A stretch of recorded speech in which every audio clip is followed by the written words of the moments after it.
My name is Cole Ashford. Today, I will die, or I will kill the 10 women I am trying to protect. To understand why, you need to know the story began 3 days ago when I found the first bodies. The Arizona desert in spring of 1876 was a furnace that showed no mercy to the weak or the foolish. I had learned that lesson young, back when I still believed the world had room for heroes. That belief died the same day I watched innocent people burn because I had led their killers to them. But that story comes later. First, you need to understand what brought me to that cabin, to those 10 Apache women, to the moment everything changed.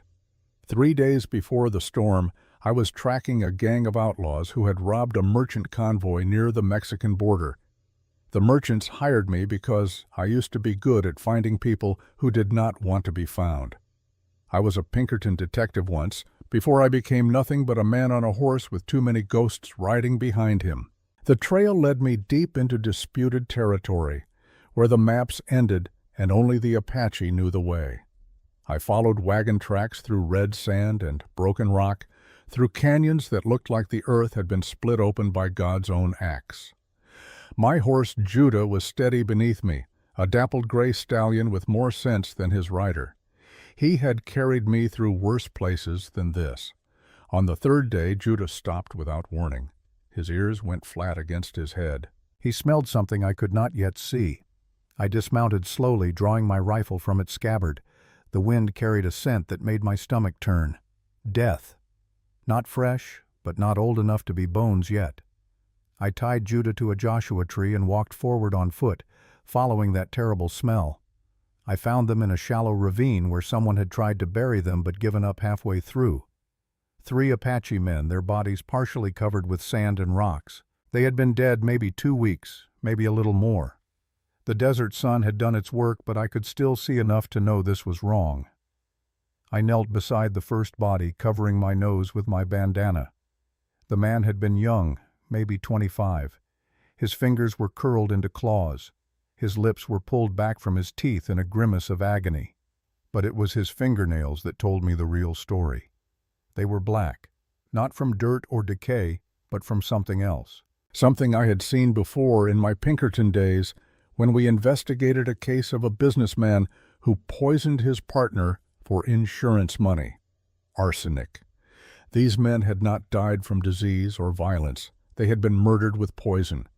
Someone had fed them death slowly, watching them suffer. I checked the other 2 bodies. Same signs, same black nails, same rictus of pain frozen on their faces. Whoever did this had not wanted a quick death. They had wanted these men to suffer. I stood up looking around the ravine. No other tracks except mine. The outlaws I was tracking had not come this way. This was something else entirely. Something that made the hair on the back of my neck stand up. That was when I heard it. A sound like the world ending. A roar that started as a whisper and built to a scream that drowned out every other noise. I looked to the western horizon and felt my heart drop. The sandstorm was a wall that stretched from earth to sky, a churning mass of ochre and brown that swallowed everything in its path. I had seen bad storms before, had survived more than one by finding shelter and waiting them out. But this one was different. This one looked like the devil himself had decided to scour the desert clean of everything that lived. I ran back to Judah. The horse was already panicking, pulling at his reins, his eyes rolling white. I untied him and swung into the saddle in one motion. We need shelter. We need it now. I gave Judah his head and let him run. Horses have instincts that humans have forgotten, senses that can smell water from miles away and feel danger before it arrives. I trusted Judah more than I trusted myself. The storm chased us like a living thing. The wind hit first, a blast that nearly knocked me from the saddle. Sand began to pelt my back, thousands of tiny needles that cut through my shirt and found skin. I pulled my hat down low and wrapped my bandana over my face, squinting into the brown haze that was rapidly becoming all I could see. Judah ran as if hell itself was behind us, his hooves pounding the hard pan desert floor. I did not try to steer him, just held on and let him choose the path. My eyes were nearly shut against the sand, tears streaming down my face from the cutting wind. Then through the brown murk I saw it, a structure, a cabin made of adobe and weathered wood, sitting in a small hollow between two rocky outcroppings. It looked abandoned, windows dark and empty, but it was shelter, and shelter was the only thing that mattered. I pushed Judah toward it. The storm was so loud now I could not hear his hooves anymore, could not hear anything but that terrible roaring. We were maybe 50 yards from the cabin when I heard something else, something that cut through even the storm's fury. Gunfire, a rifle shot, then another, coming from inside the cabin. Judah reared, nearly throwing me. I fought to control him, my mind racing. Someone was in that cabin, someone with a gun, and they were shooting at something or someone. I had no time to think, no time to plan. The storm was seconds away from burying us both. I spurred Judah forward straight toward the cabin. The door was closed. I could see shadows moving behind the dirty windows. Another gunshot, the flash visible even through the storm's darkness. Someone screamed. A woman's voice. I did not knock. I did not call out. I threw my weight against the door, and it burst inward, rotten wood giving way with a crack. I stumbled inside, Judah crowding in behind me, and found myself staring down the barrels of 10 rifles. 10 Apache women stood in a semicircle around the door, every one of them pointing a weapon directly at my chest. They were young, most of them, ranging from maybe 20 to 30 years old. They wore traditional leather dresses decorated with beads and shells, their long black hair hanging loose or braided. Their faces were hard with fear and anger, eyes burning with a hatred that hit me like a physical blow. In the center stood their leader. I knew she was the leader because the others looked to her, because she held her rifle steady while some of theirs shook, because her eyes held no fear at all, only a cold calculation that said she was deciding whether to kill me now or in 30 seconds. She was maybe 29, with high cheekbones and a scar that ran from her left eyebrow to her temple. Her leather dress was stained with dirt and something darker that might have been blood. She looked like she had not slept in days, had not eaten in longer. But her hands on the rifle were rock steady. "Who are you?" she said in perfect English. "Why have you followed us?" The storm hammered the cabin walls, sand finding every crack and gap, pouring in like water. Judah whinnied behind me, his massive body blocking the doorway. "I was not following you," I said, keeping my hands visible, keeping my voice calm. "I was running from the storm. I did not know anyone was here." "Liars always say that." She took a step forward, the rifle barrel now inches from my chest. "The last white man who said that poisoned our water and killed our men. Give me one reason I should not shoot you where you stand." Behind her, one of the younger women said something in Apache, her voice high and frightened. The leader shook her head without taking her eyes off me. "My horse will die if you leave him in that storm," I said, "and I will die with him. If you want to kill me, do it after the storm passes. At least then you will be able to bury the body properly." It was not much of an argument, but it was all I had. The woman studied me for a long moment. The storm screamed outside, the cabin walls groaning under the assault. Sand was already piling up against the far wall, pouring through gaps in the roof. If they kept me in the doorway much longer, we would all be buried alive. Then she lowered her rifle. 1 inch. 2. "Close the door," she said. "Put your weapons on the floor, all of them. If you reach for a gun, you die. Do you understand me?" I understood. I turned slowly, moving Judah inside and wrestling the broken door closed behind him. The storm fought me every inch, the wind trying to rip the door from my hands. One of the women came forward to help me, a young girl with frightened eyes. Together we forced the door shut and barred it with a heavy beam. The sudden quiet was shocking. The storm still raged outside, but the cabin walls muffled it to a dull roar.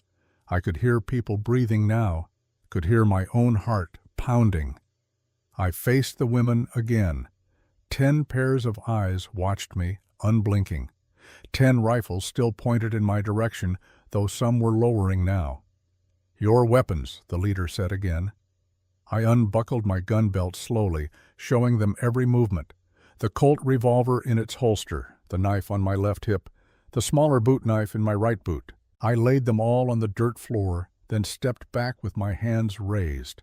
The rifle in my saddle scabbard, I said, and a Winchester behind the saddle. That is everything. One of the women moved to Judah and took the rifles, checking them with practiced hands. She nodded to the leader. "Sit," the leader said, pointing to a corner of the cabin. "In the corner, where we can see you. Do not move. Do not speak unless I ask you a question. If you do anything I do not like, I will shoot you myself." I sat. The floor was hard-packed dirt, cold despite the heat outside. I could feel sand grinding under me, getting into my clothes and boots. Judah stood nearby, his head hanging low, exhausted from the run. The cabin was small, maybe 20 feet on a side. It had been abandoned for some time, the furniture broken or missing, spiderwebs thick in the corners. But someone had been living here recently. Bedrolls lined one wall. A small fire pit sat in the center, cold now. Supplies were stacked near the back, bags of cornmeal and dried meat, a few precious water barrels. And in the far corner, wrapped in blankets, I saw a young woman lying motionless. Even from across the cabin I could see she was sick. Her skin was pale, her breathing shallow and rapid.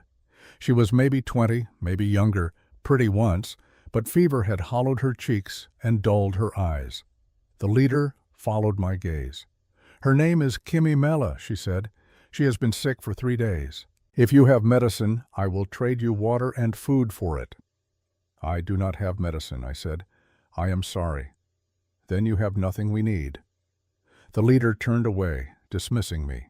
She spoke to the other women in Apache, quick, sharp words that I did not understand. They began to move around the cabin, checking the walls and roof, looking for leaks where the storm might get in.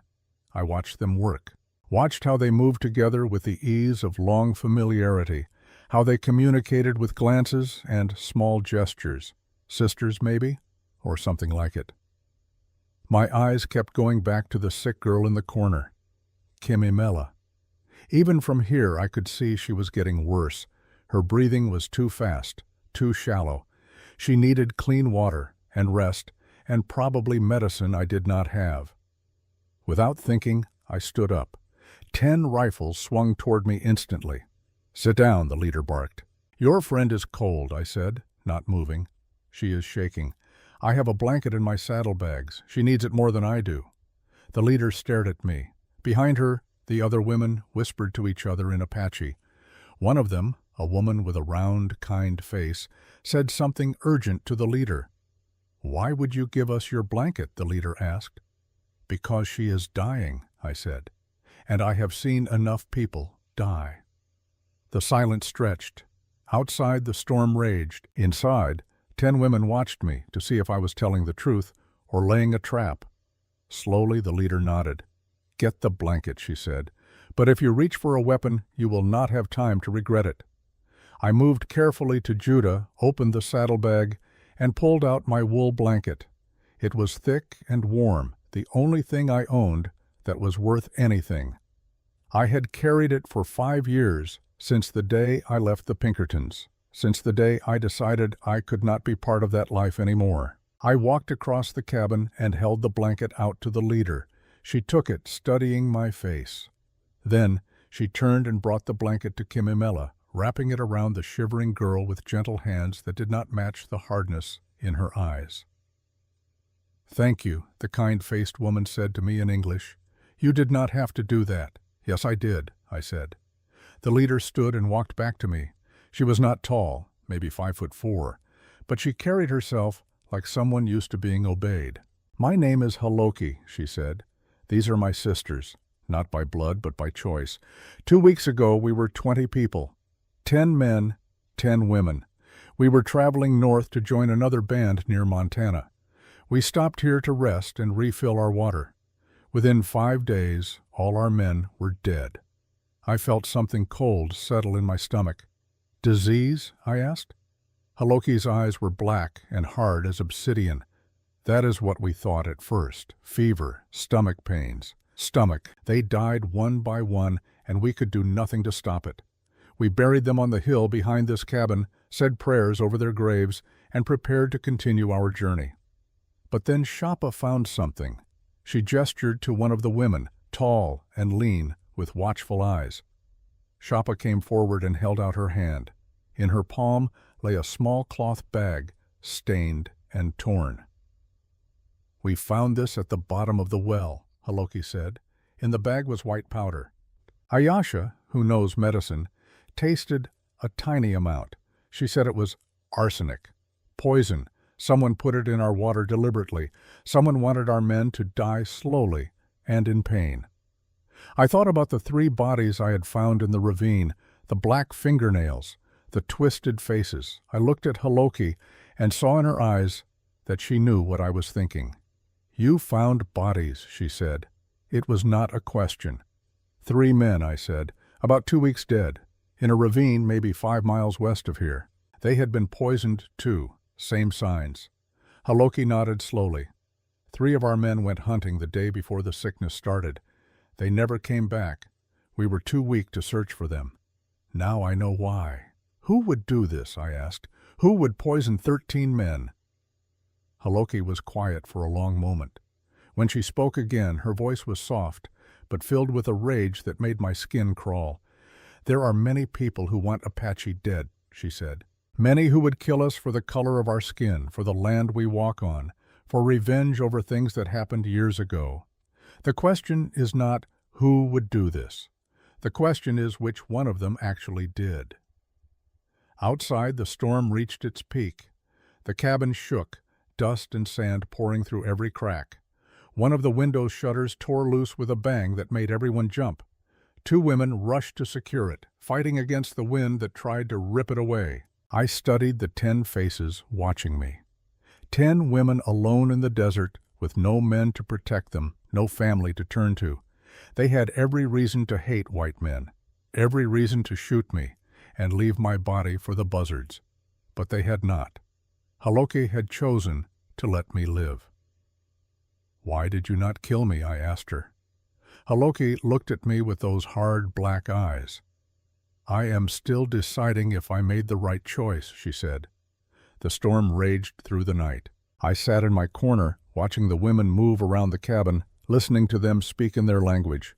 They ignored me mostly, treating me like a piece of furniture or a potentially dangerous animal they had chosen not to kill yet. Haloki assigned watches, 2 women at a time, one near the door and one near me. The shifts changed every few hours. I noticed they were careful never to leave me unguarded, never to turn their backs on me for long. I did not sleep, partly because I knew they would not trust me if I did, and partly because my mind would not stop turning over what Haloki had told me. Someone had poisoned 13 Apache men. Someone had done it deliberately, carefully, making sure they would die slow and painful deaths. That kind of hate did not come from nowhere. It came from something personal, something that burned hot enough to plan murder and carry it through. Around midnight, the kind-faced woman who had thanked me earlier brought me water and a piece of dried meat. She set them down just within my reach, then stepped back quickly. "My name is Namid," she said quietly. "You should eat. You will need your strength." "Thank you," I said, taking the food. I noticed her hands were shaking slightly. "May I ask you something?" She hesitated, glancing toward where Haloki sat across the cabin. "You can ask," she said. "I may not answer. The men who died. Were they all warriors? Fighters?" Namid shook her head. "Some were. My husband Kasa was a hunter, not a warrior. He never raised his hand in anger except to protect me once from a drunk white man in town. Chinoa's husband made pottery. Beautiful things, decorated with symbols of birds and rain. Ayasha's husband was a storyteller who could make children laugh until they cried." She stopped, wiping her eyes quickly. "They were just men," she said. Good men trying to live in a world that did not want us to exist, and someone killed them for it." "I am sorry," I said, "and I meant it." Namid looked at me for a long moment. Haloki thinks you are a soldier, she said. She thinks you fought against our people. Is that true? I was quiet. Outside, the storm howled. Inside, I could feel the weight of that question pressing down on me. I was a detective, I said finally. Pinkerton Agency. We took all kinds of jobs. Sometimes those jobs involved tracking people. Sometimes those people were Apache. Did you kill any of our people? Namid asked. The question was simple, direct, without accusation. No, I said, but I helped others find them. And some of those others did kill. I carry that weight every day. Namid nodded slowly. At least you are honest, she said. That is more than most white men would give us.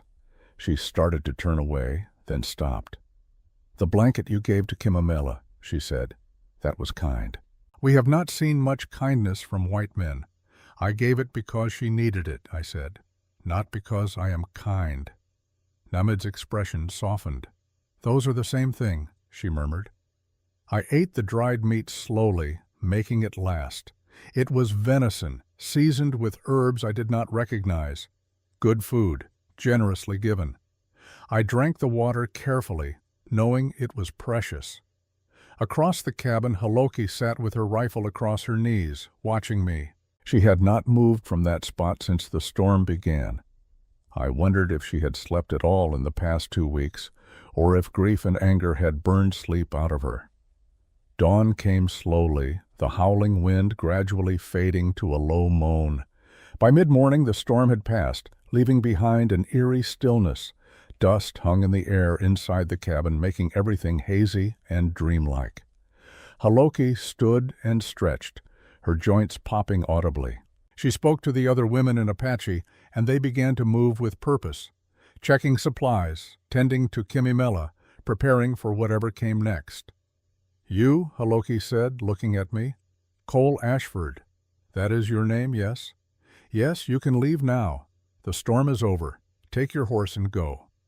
I stood up slowly, joints stiff from sitting all night on the cold floor. The well, I said. The one that was poisoned. Did you clean it out? Haloki's eyes narrowed. We tried. But it is deep and filled with sand from the storm. We do not have the tools or the strength to clear it properly. You have water barrels, I said. How much water is left? 3 days, maybe 4 if we ration. Then we will have to leave or die of thirst. Then I should clean the well before I go. Why would you do that? Because you need water, and because I saw what that poison did to the men who drank it. No one should die that way. Haloki stared at me for a long moment. I could see her weighing the offer, looking for the trap, trying to decide if I was genuine or playing some game she could not see yet. One of the other women spoke up, the tall, lean one Haloki had called Shapa. She said something in Apache, her tone urgent. Another woman joined in, then another. A debate broke out, voices rising. Finally, Haloki held up her hand for silence. She looked at me. If you try anything, she said, if you make one move that looks like a threat, I will put a bullet through your head. Do you understand? I understand. Then you may clean the well. Shapa will watch you. If she comes back inside and says you did anything suspicious, you will not live long enough to explain yourself. That is fair. Haloki studied me a moment longer, then nodded.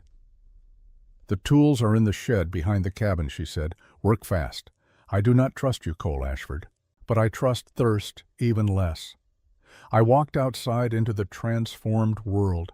The storm had reshaped everything, piling sand into new dunes, uncovering rocks that had been buried for years. The sky was heartbreakingly blue, empty of clouds, empty of anything but that merciless sun already climbing toward its zenith. The well was behind the cabin, exactly where Haloki said it would be. It was old, built of stacked stone that had been mortared together generations ago. The wooden frame above it was weathered but solid, and it was indeed half filled with sand. Shapa followed me silently, her rifle held loosely but ready. She said nothing, just watched as I found a bucket and shovel in the shed and began the work of clearing the well. It was brutal labor under the climbing sun. The sand was heavy and wet near the bottom where water still pooled. Each bucket I hauled up weighed 40 pounds or more. My shoulders began to ache after the first dozen buckets. After 2 dozen, they were screaming. After 4 dozen, I lost count, just focused on the rhythm of fill, lift, dump, repeat. Shapa watched without expression. Once I stopped to catch my breath and looked at her. "Did you love him?" I asked. "Your husband." Her face hardened. "Every day of my life," she said, "and I will hate whoever killed him every day until I die." I nodded and went back to work.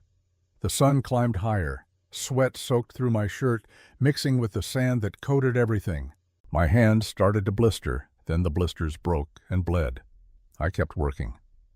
Around noon, Namid brought me water and more dried meat. Shapa took it from her and handed it to me, making sure I was never close enough to grab her. "Thank you," I said to Namid. She smiled sadly and went back inside.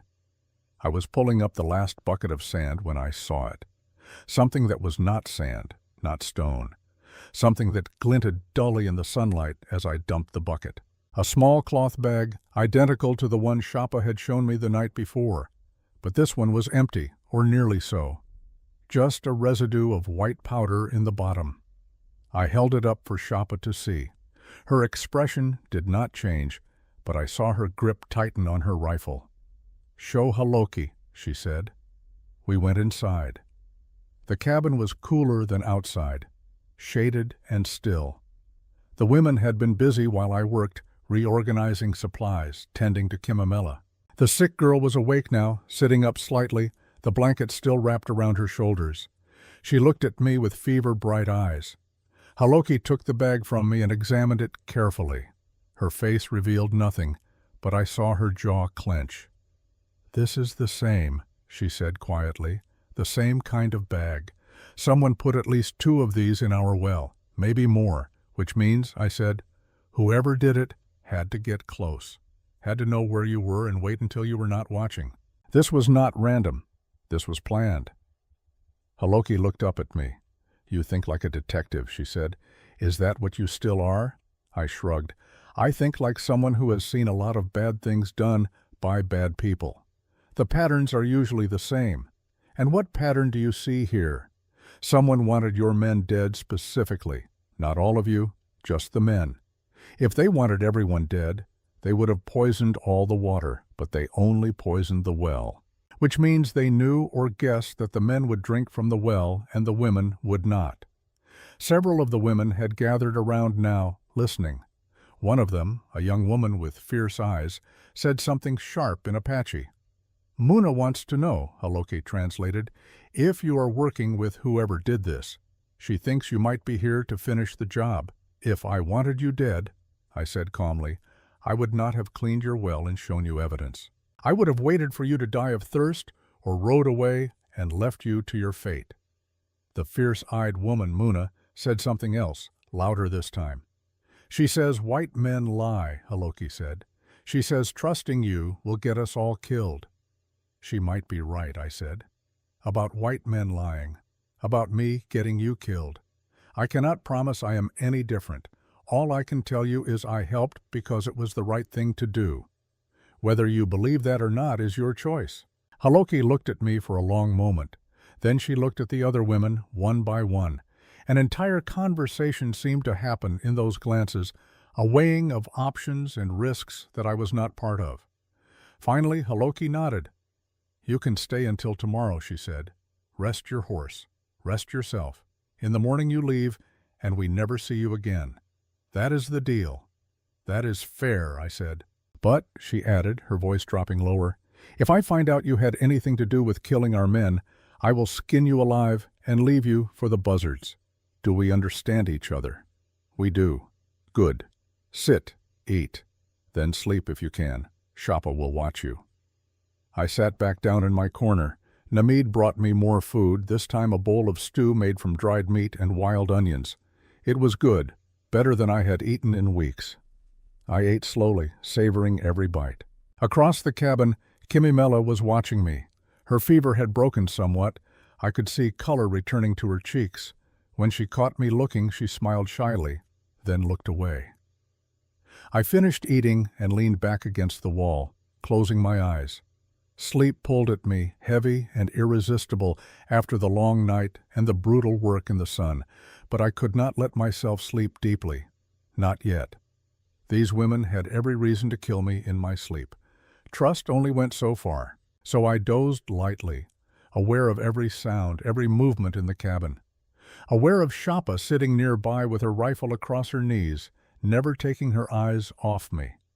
I was half asleep when I felt it.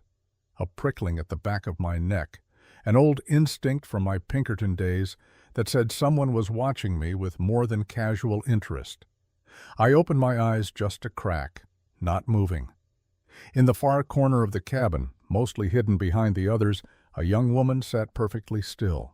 She was maybe 22, with delicate features and long hair that fell past her shoulders. I had barely noticed her before. She was so quiet, so still. But now she was staring at me with an intensity that made my skin crawl. And in her hands, she was doing something with a piece of charcoal and a flat piece of wood, drawing something. I watched through slitted eyes as she drew.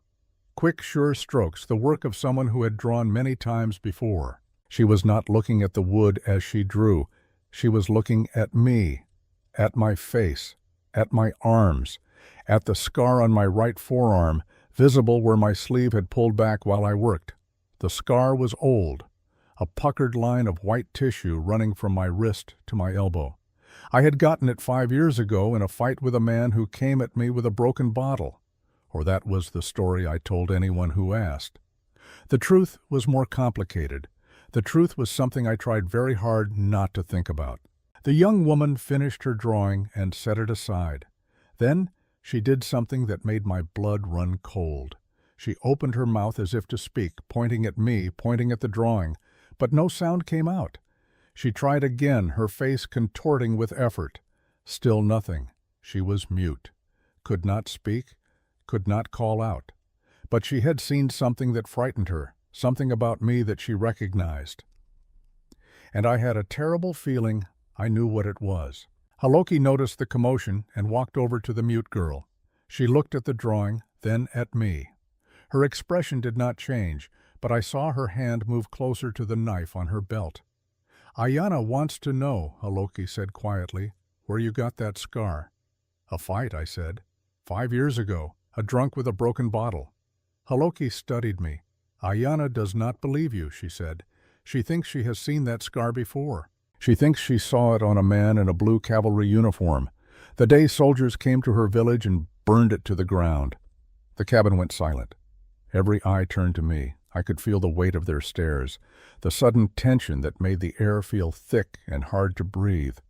I looked at Ayana, at her young face twisted with old pain, at her eyes that said she knew what I was, what I had been.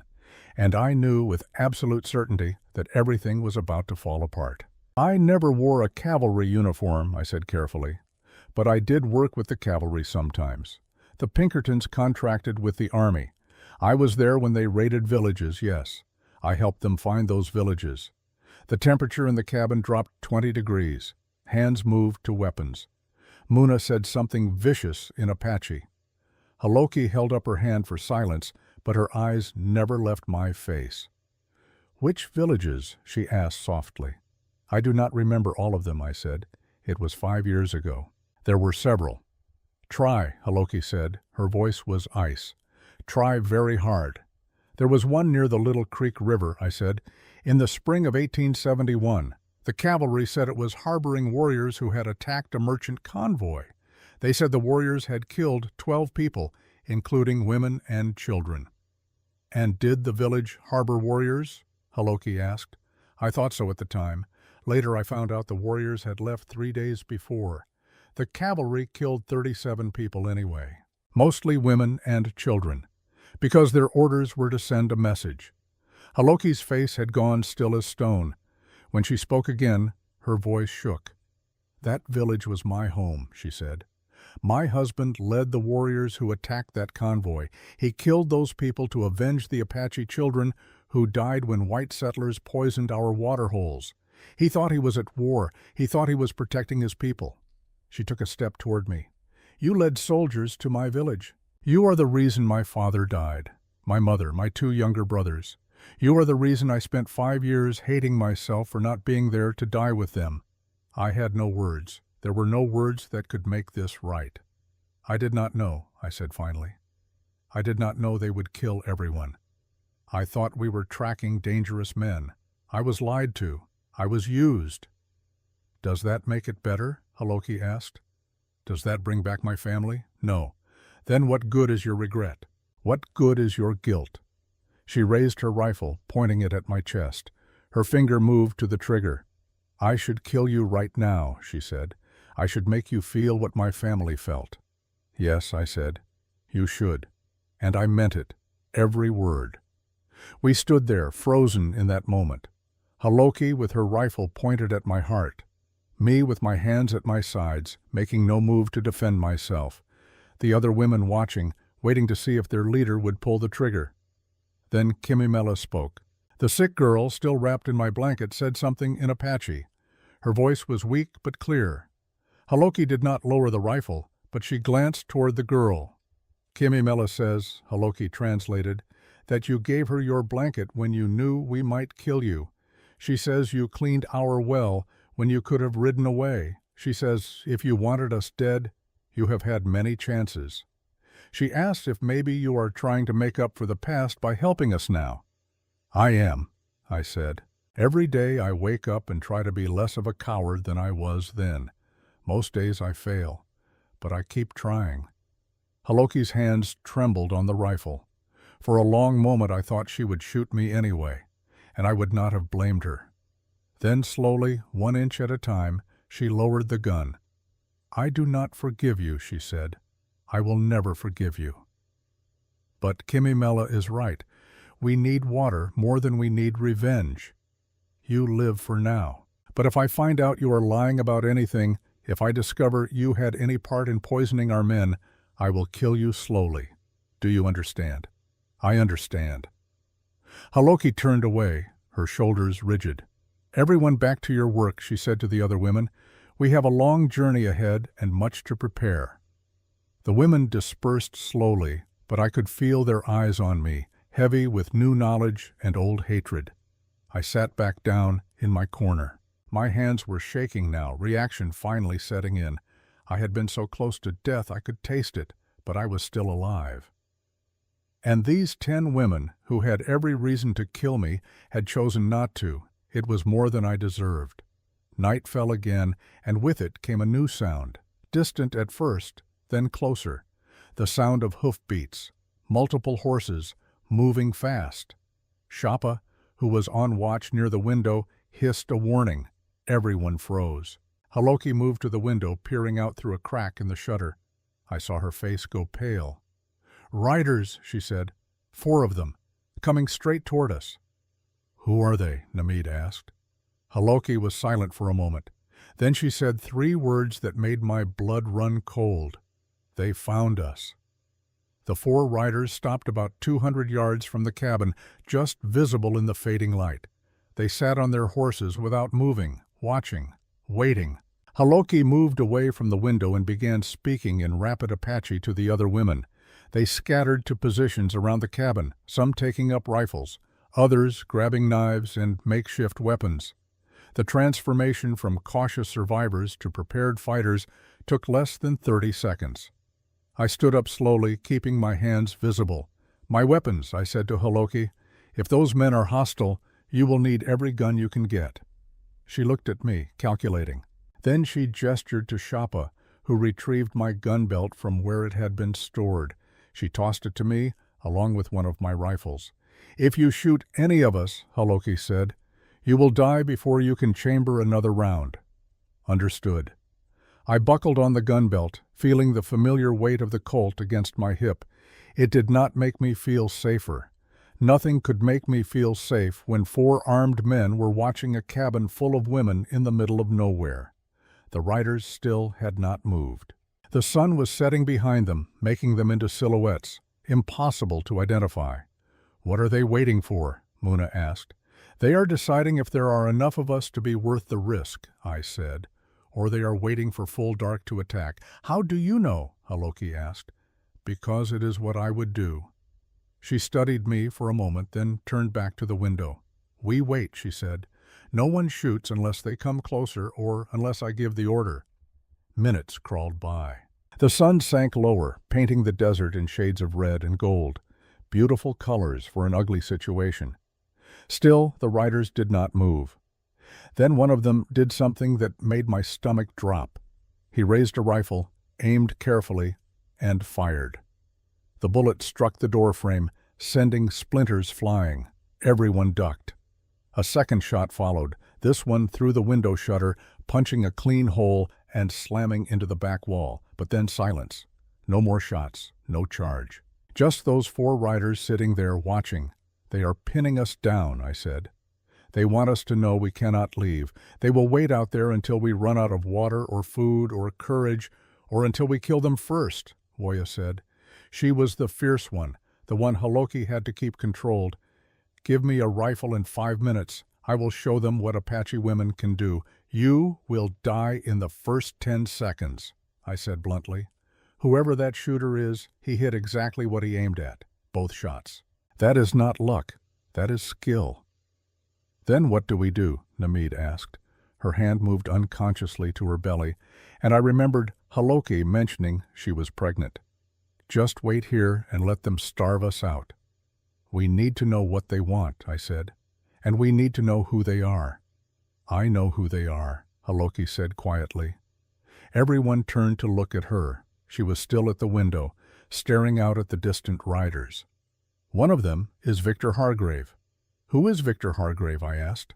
"The son of the man whose wife and daughter my husband killed," Haloki said. Her voice was flat, emotionless. 5 years ago, my husband Kuruk and his warriors attacked a convoy carrying gold. They killed 12 people. Among them were the wife and young daughter of Benjamin Hargrave, who was a territorial governor at the time. She turned to face us. Hargrave spent 5 years hunting down everyone involved in that attack. He found Kuruk 2 years ago and killed him. He found 3 of the other warriors and killed them too. Now he has found me, or rather, his son has. Victor would have been 16 when his mother and sister died. Now he is 21 and has spent the last year tracking me. "Why did your husband attack the convoy?" I asked. Haloki's eyes flashed. "Because 1 week before that attack, Governor Hargrave ordered his cavalry to clear Apache families from land that had gold deposits. 30 women and children died when they burned the village. Kuruk was at war. He thought he was defending his people. He did not know he was killing innocents, and when he found out, it destroyed him. He died full of guilt and hate and regret. Just like you, Cole Ashford." The words hit like a physical blow. Before I could respond, another shot rang out. This one hit the water barrel near the door, punching a hole that began leaking precious water onto the floor. Namid rushed forward with rags to plug it, but the damage was done. We had just lost maybe a gallon. "They are going to pick us apart," Shapa said, "one shot at a time, destroying our supplies, our shelter, making us desperate enough to do something stupid." "Can we sneak out the back?" Ayasha asked. "Wait until full dark and run for it." "They will have someone watching the back," I said. 4 riders means they can cover all approaches.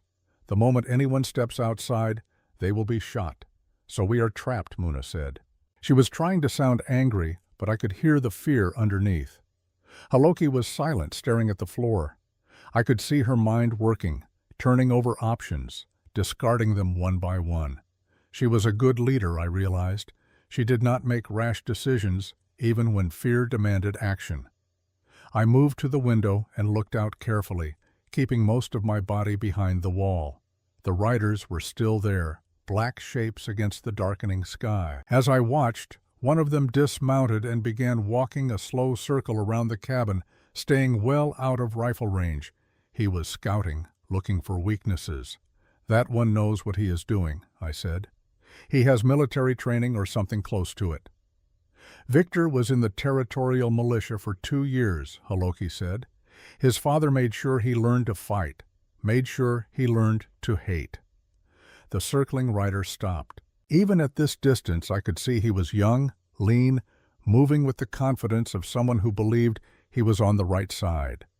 He raised his rifle again. "Everyone down!" I shouted. The shot came through the damaged shutter, this time hitting one of our supply bags. Flour exploded in a white cloud. Before anyone could react, a second shot hit another bag. Cornmeal this time. "He is destroying our food," Namid said, her voice breaking. "He is going to kill us slowly." Woya let out a scream of rage and ran for the door. She had a rifle in her hands and murder in her eyes. Shapa and I both dove for her, grabbing her before she could get the door open. "Let me go," Woya snarled, fighting us. "Let me kill him." "He will shoot you the moment you step outside," I said, holding her arms. "He is baiting you. That is what he wants." "I do not care," Woya said, but her struggles were weakening. "I do not care anymore." "We care," Haloki said firmly. She crossed the cabin and put her hand on Woya's shoulder. "We survive together or we die together, but we do not give them easy targets. Do you understand me?" Woya sagged, the fight draining out of her. She nodded slowly. I released her and stepped back. My heart was pounding, adrenaline singing in my veins. This was exactly what the men outside wanted, to make us panicked, desperate, willing to make fatal mistakes. "We need a plan," I said. "We cannot just sit here." "You are welcome to suggestions," Haloki said. Her voice was sharp with stress. I thought about it, looking around the cabin. 10 women, most with no real combat training, 1 man with rusty skills and a guilty conscience, against 4 men who had been planning this for months, who had the advantage of position and firepower. "The well," I said suddenly. "How deep is it?" "Maybe 30 feet, Shapa said. "Why?" "Because we need water, and they know it. They will be watching the well, waiting for someone to try to get water. But if we can get to it without being seen, we can refill our barrels before they realize what we are doing." "The well is 20 yards behind the cabin," Haloki said. "We would be exposed for at least 30 seconds. That shooter would kill anyone who tried." "Not if he cannot see them," I said. "Wait for full dark. No moon tonight, and the storm stirred up enough dust that visibility will be almost zero. Send someone small and fast, someone who can move quietly." All eyes turned to Ayana, the mute girl. She was the smallest of them, barely over 5 feet tall, and I had seen how quietly she moved around the cabin. Ayana nodded before anyone could ask. She understood what was needed. "She will need cover," I said. "When she goes out, I will fire from the window. Make them think we are trying something from the front. It might buy her a few extra seconds. Or it might get her killed," Muna said. "Everything might get us killed," Woya shot back. "At least this way we are doing something." Haloki looked at Ayana, then at me, then back at Ayana. "Are you sure?" she asked the girl. Ayana nodded again, more firmly this time. "Then we do it," Haloki said. "We wait until full dark.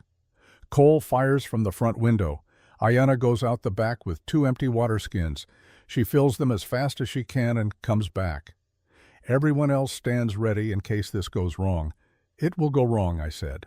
"Plans always do, but maybe we can make it go wrong in a way that helps us." Full dark came an hour later. The desert night wrapped around us like a black blanket, stars emerging one by one in the vast sky above. I could barely see the riders anymore, just occasional movements that told me they were still out there, still watching. I positioned myself at the front window with my rifle. Haloki crouched beside me with hers. The other women spread out around the cabin, ready to react to whatever happened. Ayana stood at the back door, 2 empty water skins slung over her shoulders. Her face was calm, but I saw her hands shaking slightly. She was terrified, but she was going anyway. That took a kind of courage I had rarely seen. On my signal, Haloki whispered to her in Apache. Ayana nodded. I took a deep breath, sighted on where I thought the riders might be, and fired 3 quick shots. The muzzle flash lit up the cabin for an instant, then plunged us back into darkness. I moved immediately, knowing the flash had given away my position. Return fire came instantly. 3 bullets smashed through the window so close I felt the wind of their passage. Splinters exploded from the frame. Someone behind me gasped in pain. "Keep firing!" Haloki shouted. We both opened up, shooting at muzzle flashes, not really trying to hit anything, just making noise and light to distract the men outside. Behind us, the back door opened silently. Aina slipped out into the darkness and was gone. I stopped firing and dropped below the window. My ears were ringing from the gunfire in the enclosed space. The smell of gunpowder was thick and acrid. "Is everyone all right?" Haloki called out. "Ayasha took a splinter in her arm," Namid reported. "But it is not deep. She will be fine." "How long do we give her?" Shapa asked. 5 minutes, Haloki said. "If she is not back in 5 minutes, we assume the worst." Those were the longest 5 minutes of my life. We sat in the darkness, listening to our own breathing, to the small sounds of the desert at night, to the terrifying silence from outside. No gunfire, no shouts, nothing. Either Aina had made it to the well undetected, or she was lying dead in the sand. 4 minutes. I started counting seconds in my head to keep from imagining all the ways this could go wrong. 4.5 minutes. My hands were sweating on the rifle stock. 5 minutes. Haloki opened her mouth to speak. The back door opened. Aina stumbled in, both water skins full and heavy, her chest heaving from exertion. She had made it. Relief flooded through me so strongly I almost laughed. Almost. "Secure the door," Haloki ordered. "Everyone back to positions." The women moved quickly, barring the door, distributing the water carefully into barrels and canteens. Aina sat on the floor, shaking with delayed fear and exhaustion. Kimimela crawled over to her and held her, whispering words I could not hear. "We did it," Namid said, wonder in her voice. "We actually did it." "We bought ourselves time," I corrected. 3, maybe 4 more days, depending on how we ration. But those men out there are not going away. Eventually, we will have to deal with them. Or they will deal with us, Woya said darkly. She was right, but I did not say so. The night dragged on. The men outside took turns shooting at random intervals, never letting us relax, never letting us sleep properly. Each shot made everyone jump, made hands reach for weapons, made hearts race. It was psychological warfare, and it was working. Around midnight, Haloki called me over to where she sat near Kimimela. The sick girl was awake, looking better than she had that morning. The fever had broken completely now. "Tell me about the man who hired you," Haloki said quietly. "The Pinkerton job 5 years ago. Who wanted the Apache villages found?" "Governor Benjamin Hargrave," I said. "He came to our office in Santa Fe with maps and rumors, said there were warriors raiding settlements, killing innocent people. Said the army needed help tracking them down. It was a standard contract. We had done dozens like it. But this one was different. I did not know that at the time. I thought I was helping stop killers. I thought I was one of the good guys." Haloki was silent for a moment. "What changed your mind?" she asked. "I saw the village after the cavalry was done with it. I saw children who had been shot, elders who had been bayoneted, women who had been violated before they were killed. I saw that it was not a military action, it was a massacre, and I had led them there." She studied my face in the darkness. "What did you do then?" "I quit the Pinkertons that day. Walked away and never went back. Spent the last 5 years drifting from town to town, taking whatever work I could find, trying to figure out how to live with what I had done. I never found an answer, but I kept looking." Kimimela reached out and touched my hand. Her fingers were warm and soft. She said something in Apache, her voice gentle. She says, Haloki translated, that guilt can be a prison or a path. You choose which one it becomes. She says you are trying to make it a path. That is more than most men would do. "I do not know if that is enough," I said. "It is more than you gave us before," Haloki said, "and for now, that will have to be enough." She started to say something else, but stopped. Her head turned sharply toward the door. "Do you hear that?" she whispered. I listened. At first I heard nothing but the normal night sounds of the desert. Then I caught it. A faint scraping sound, like something being dragged across sand. It was coming from the north side of the cabin, the side without windows. "Someone is out there," Shapa said. She had heard it too. The scraping continued, slow and methodical. Then it stopped. "Everyone away from that wall," I said urgently. "Now!" We had just enough time to move before the wall exploded inward. Not the whole wall, just a section about 3 feet wide. Someone had used an axe or something similar to chop through the old adobe. Dust and debris filled the cabin. Through the hole, I could see movement in the darkness outside. Then something came flying through the hole. A burning torch landed in the middle of the cabin floor, scattering sparks across the dry wood and our supplies. Fire. They were trying to burn us out. Namid and Ayasha scrambled to put out the small fires before they could spread. Another torch came through the hole, then another. The cabin was filling with smoke, making it hard to see, hard to breathe. "Get those torches out," Haloki shouted. "Muna Woya, cover that hole." I ran to the hole in the wall, rifle ready. Through the smoke I could see a figure running back toward where the other riders waited. I brought my rifle up and fired. The recoil slammed into my shoulder. Brass casings ejected and clinked against the floor. Through the smoke I saw my target stumble, but he kept running. Another miss. The darkness and chaos made accuracy nearly impossible. "We cannot stay here," I said. "If they keep this up, they will smoke us out or burn us alive." "Then we fight," Woya said. She grabbed her rifle and ran for the door. This time no one tried to stop her. She threw the door open and charged out into the night, screaming a war cry that raised the hair on the back of my neck. She fired as she ran, shooting at shadows and muzzle flashes. For one heartbeat, I thought she might make it. Then I saw the flash from the darkness, heard the sharp crack of the rifle shot. Woya stumbled, fell, tried to get back up. A second shot put her down permanently. "No!" Haloki screamed. She started for the door, but Shapa grabbed her, held her back. "She is gone," Shapa said, tears streaming down her face. "She is gone, and you will die too if you go out there." Haloki collapsed to her knees, a sound of pure anguish tearing from her throat. Around the cabin the other women were crying, holding each other, trying to process the loss of one of their sisters. I moved to the door and looked out carefully. I could see Woya's body lying in the sand maybe 10 yards away. No movement, dead or dying, and I could do nothing to help her. Then I saw something else. Movement in the darkness, closer than the riders should be. Someone was approaching the cabin on foot, using the smoke and confusion as cover. I raised my rifle and waited.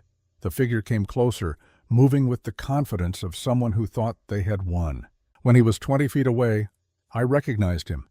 Young, maybe 21, with the lean build of someone who had spent years training to fight. Victor Hargrave, the son who wanted revenge for his mother and sister. Behind him, 3 more men appeared, older, harder looking, professional killers or soldiers, I could not tell which, in the darkness. 4 against 9 now, with one of us already dead. The odds were not in our favor. Victor stopped just outside the pool of light cast by the burning torches inside the cabin. "Haloki," he called out. His voice was younger than I expected, still had some boy in it, despite the man's body and man's rifle. "Haloki Redfeather, I know you are in there. I know you are listening." Haloki pushed herself to her feet. She moved to the door, standing beside me, her rifle gripped so tight her knuckles were white. "What do you want, Victor Hargrave?" she shouted back. "I want you to know," Victor said, "that everything that happens tonight is because of what your husband did.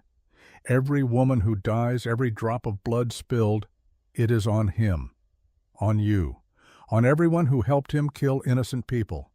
My husband paid for his crimes," Haloki said. "He died 2 years ago, alone, in pain, knowing he had destroyed everything he loved. Is that not enough vengeance for you?" Victor laughed, but there was no humor in it. "No," he said, "it is not even close." He raised his rifle and fired. The bullet struck the doorframe inches from Haloki's head. She did not flinch. "I want you to surrender," Victor said. "Come out with your hands up, all of you. I promise you will die quickly. I will even let you say your prayers first. That is more mercy than you showed my mother and sister." "And if we do not surrender," Haloki asked, "then I burn you out and shoot you as you run. Either way, you all die tonight.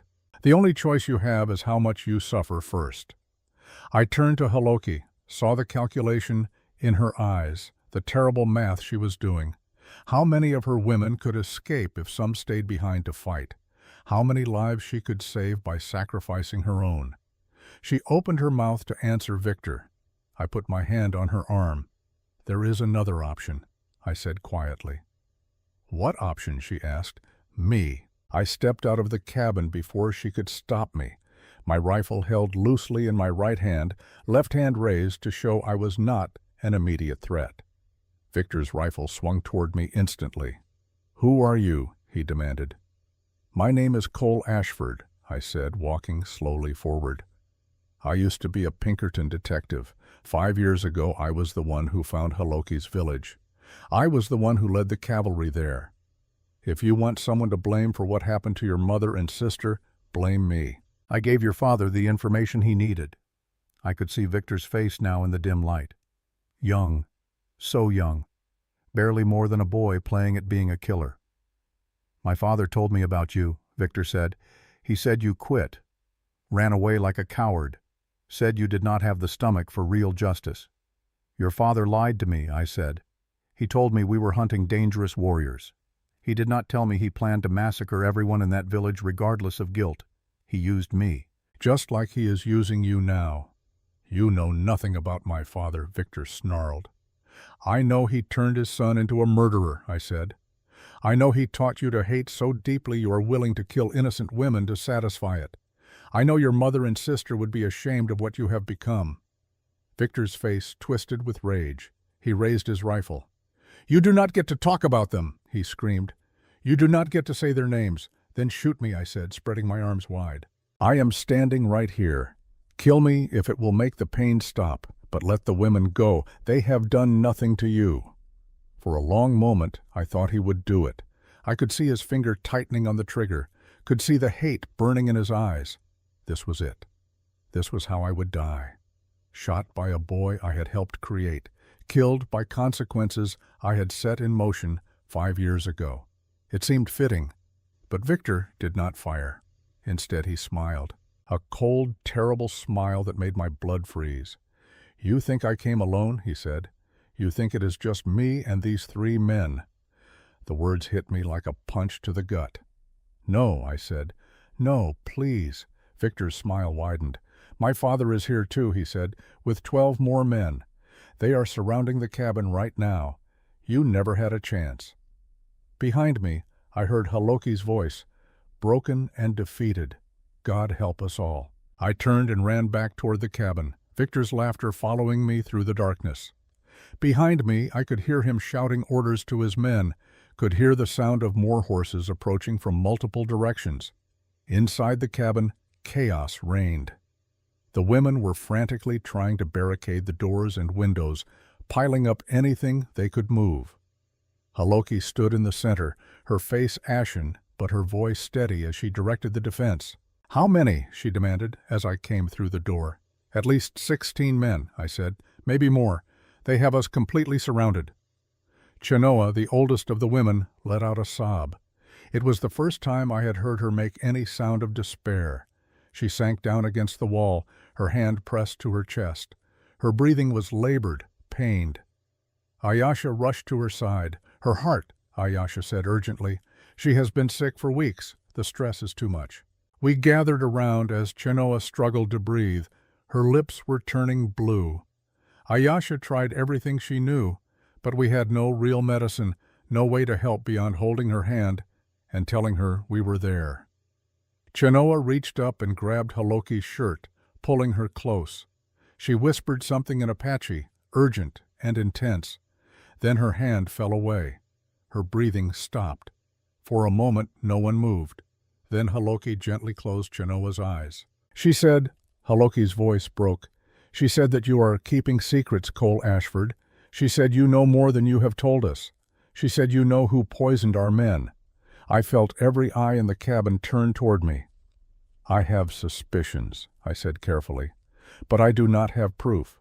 "Tell us," Haloki demanded. Now, we have nothing left to lose. Outside, we could hear Victor's men taking up positions, the sound of rifles being loaded, orders being shouted. They were preparing for the final assault. I looked at the 9 women still alive. 9 faces watching me, waiting to hear if their deaths would at least have meaning, if they would at least know why. Your men were not poisoned because they were Apache, I said. They were poisoned because someone wanted to draw you out. Someone wanted you isolated and vulnerable. Someone who knew that if all your men died, you would be easy targets. But why? Namid asked. What did we do? Not you, I said. Haloki. This is all about her husband's attack on that convoy 5 years ago. Benjamin Hargrave has spent 5 years hunting down everyone involved. He killed Kuruk. He killed the other warriors. Now he wants Haloki, but he is smart. He knew if he just attacked your group, the men would fight and probably kill some of his people, so he poisoned them first, made it look like disease, left you weak and defenseless. Haloki was staring at me, horror dawning on her face. He has been following us for weeks, she whispered, since before we even found this cabin. He poisoned the well and waited for the men to drink. Then he waited for them to die. Then he waited for us to be desperate enough that we would make mistakes. And we did, Shapa said bitterly. We stopped here. We stayed here. We made ourselves easy targets. You had no choice, I said. You needed water and shelter. Hargrave planned it that way. Outside, Victor's voice rang out again. Final warning, he called. Surrender in the next 5 minutes or we come in shooting. There will be no mercy, no quarter. You will all die. Haloki looked at me. Can we fight our way out, she asked. No, I said bluntly. They have too many men in too many positions. The moment we step outside, we will be cut down. Then what do we do? Kimimela asked. Her hand found mine in the darkness, squeezed it tight. I squeezed back, wishing I had something more to offer than empty comfort. We make them come to us, I said. Make them fight for every inch. They want a massacre, but we make it cost them. Make them bleed for it. Maybe we take enough of them with us that Victor starts to question if his father's revenge is worth dying for. That is not a plan, Muna said. That is suicide. Yes, I agreed. But it is all we have. Haloki was silent for a long moment, her face unreadable. Then she began to speak in Apache, her voice low and intense. I could not understand the words, but I understood the tone. She was saying goodbye. She was releasing them from any obligation to follow her further. She was giving them permission to surrender if they chose. When she finished, Shapa was the first to respond. She said something short and sharp, lifting her rifle. The others followed one by one. Muna, Ayasha, Namid, despite her pregnancy, even Kimimela still weak from her fever, and Ayana, the mute girl who had not spoken in 5 years, but who raised her knife and nodded fiercely.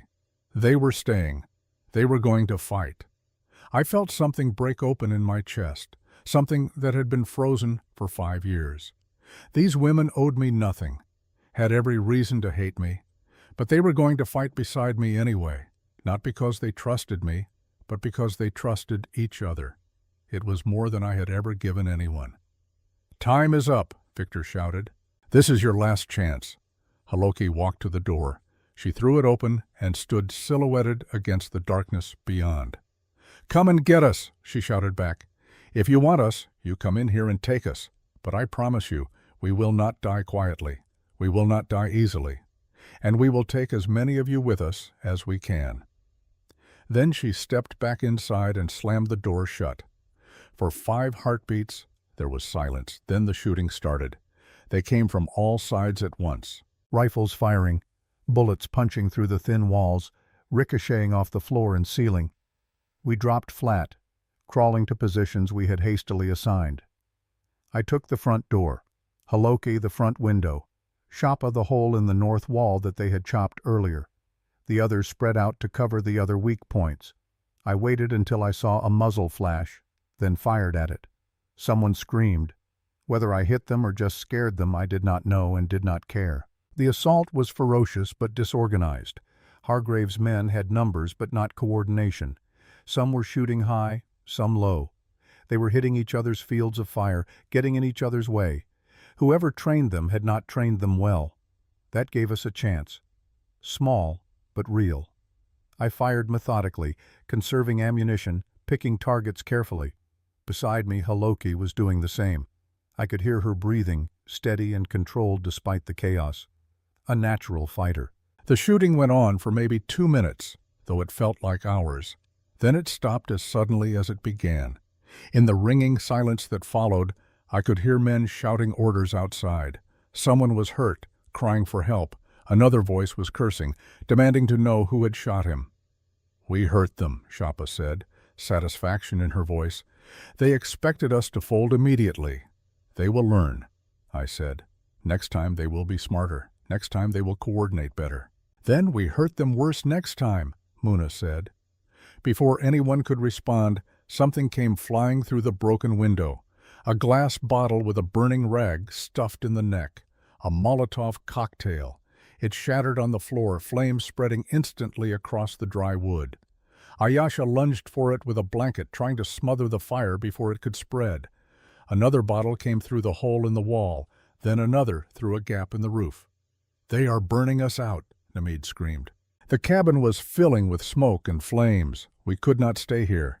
If we did, we would roast alive. But the moment we went outside, they would shoot us down like dogs. "The back," I shouted. "Everyone to the back door. We go out together, firing as we go. Make for the rocks to the east." "It is 30 yards. Some of us might make it." It was a terrible plan, but it was the only one left. We gathered at the back door, coughing from the smoke, eyes streaming. Haloki kicked the door open. She went through first, rifle blazing. I followed immediately after, shooting at anything that moved. The night erupted in gunfire. I saw 2 of Hargrave's men go down under Haloki's fire. Shapa got another one before a bullet grazed her shoulder. She stumbled, but kept running. Behind us, Muna suddenly cried out and fell. Namid tried to help her up, but Muna was dead, shot through the chest. Namid had to leave her behind or die herself. We ran through hell. Bullets kicking up sand at our feet. The cabin burning behind us, lighting up the night, making us perfect targets. I fired until my rifle was empty, then drew my revolver and kept shooting. Someone tackled me from the side. I went down hard, my revolver flying from my hand. A man was on top of me, hands going for my throat. I smashed my forehead into his nose, heard bone crunch. He reared back and I rolled, grabbing a rock and bringing it down on his skull. Once, twice. He stopped moving. I looked up and saw the rocks ahead. 15 yards. The women were almost there. Haloki turned back, saw me on the ground, and ran back toward me. "No," I shouted. "Keep going." She ignored me, firing over my head at someone I could not see. The man dropped. She grabbed my arm and hauled me to my feet. Together we ran the last 10 yards and dove behind the rocks just as a volley of shots chewed into the stone where we had been standing. "Sound off," Haloki gasped. One by one the voices came back. Shapa, Ayasha, Namid, Kimimela, Ayana. 6 of us left. We had lost Woya, Chanoa, and Muna in the space of an hour. I peered over the rocks. The cabin was fully engulfed now, flames reaching for the sky. In the firelight I could see Hargrave's men regrouping, at least a dozen of them, maybe more in the shadows beyond the light. But I also saw something else, bodies on the ground. 4, maybe 5 of them not moving. We had given better than we got. Not much better, but better. Victor stood in front of his men, gesturing angrily. Even from here I could see he was furious. This was not going how he planned. He had expected easy targets and had gotten a fight instead. Then another figure stepped forward. Older, moving with the stiffness of age, but still commanding respect just by his presence. Benjamin Hargrave, the territorial governor. The man who had set all of this in motion 5 years ago. He looked toward our position, and even across the distance I felt the weight of his stare. He was evaluating us, calculating our chances, deciding how to finish this. He said something to Victor. His son shook his head, arguing. Hargrave said something else, sharper. Victor's shoulders slumped in defeat. He nodded. Hargrave turned and walked toward us, hands raised to show he was unarmed. Victor tried to follow, but his father waved him back. "Haloki," he called out. His voice was cultured, educated, the voice of someone used to giving speeches and being obeyed. "I know you can hear me. I am coming forward to talk. I am unarmed. I ask for parley under flag of truce. It is a trap," Shapa hissed. "Of course it is a trap," I said. "But we need to know what he wants." "He wants us dead," Muna spat. "Then he already has that," I said. "The question is whether he can be convinced to settle for something less." Haloki looked at me, then at the other women, then back at Hargrave, approaching slowly in the firelight. "I will talk to him," she said. "Alone. If he kills me, you run. Do not try to fight anymore. Just run, and maybe some of you will live." "You are not going alone," I said. "Yes," she said. "I am. This is between him and me. It always was." Before I could argue, she stood up and walked out from behind the rocks. She moved with her head high, her shoulders back, showing no fear even though she had to be terrified. Hargrave stopped 10 feet away from her. They stood facing each other in the firelight, two people who had lost everything because of a cycle of violence neither of them had started, but both had perpetuated. "Your husband killed my wife and daughter," Hargrave said. His voice was conversational, almost gentle. "They were innocent. They had done nothing to your people. They were just in the wrong place at the wrong time. Your soldiers killed 30 Apache women and children 1 week before that," Haloki said. "For a gold mine you wanted to claim. They were innocent too. They had done nothing to you except exist on land you wanted." Hargrave was silent for a moment. "That was war," he said finally. "Brutal, ugly, but war nonetheless. What your husband did was murder." "What you did was also murder," Haloki shot back. "You just hide behind a uniform and call it justice." Hargrave nodded slowly. "Perhaps you are right," he said. "Perhaps we are both murderers.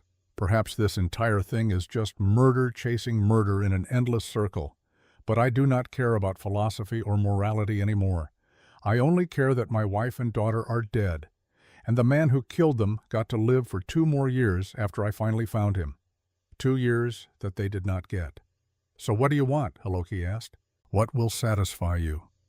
"I want you to watch your sisters die," Hargrave said. "Every one of them. I want you to feel what I felt. I want you to know that you are the reason they are dead.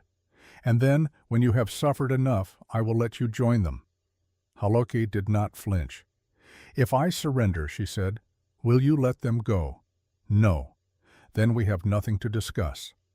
She turned to walk away. Hargrave moved faster than any man his age should have been able to. He pulled a derringer from his coat and fired point blank at Haloki's back. I was already moving, already shouting, but I was too far away. The bullet took Haloki high in the shoulder, spinning her around. She fell to her knees. Behind the rocks, Kimimela screamed.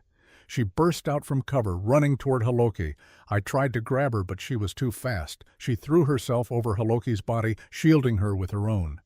Hargrave pointed the derringer at Kimimela's head. "No!" I shouted, finally reaching them.